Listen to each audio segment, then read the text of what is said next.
ஓம் சிவாய நம. என் அன்பு செல்வமே, இன்றிதை முழுமையாக கேள். நீ நீண்ட காலமாக என்னிடம் வேங்கி நின்று கேட்ட ஒன்றை வரமாய் உன் கைகளில் தரப்போகின்றேன். பொறுமையாக எனதெந்த வார்த்தைகளை கேள்.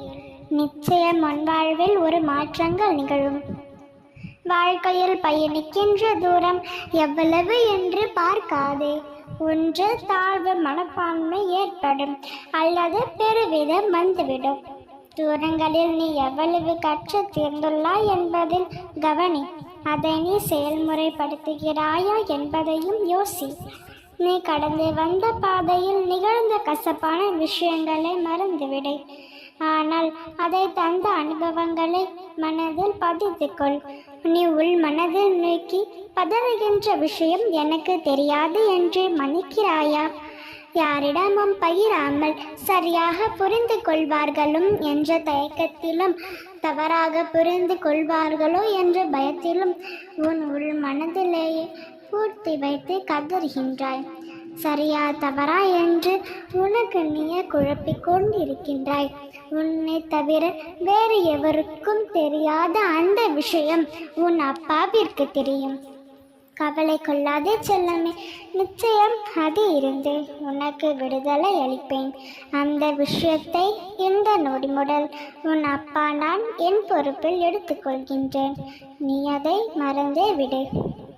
வாழ்க்கையில் நீ முன்னேறும் வழிகளை பார். எல்லோரும் வாழ்க்கையில் முன்னேற்றத்தை எளிதாய் பெறுவதில்லை. அதற்கு நிறைய விஷயங்களில் நீ முயற்சிக்க வேண்டும், உழைக்க வேண்டும்.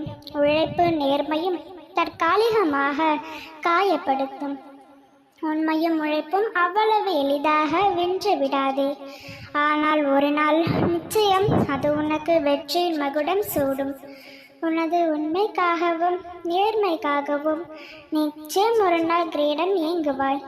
வாழ்க்கையில் இருக்கும் கஷ்டங்களை நினைத்து எத்தனை நாட்கள் இத்தடியை எடுக்கப் போகின்றாய்?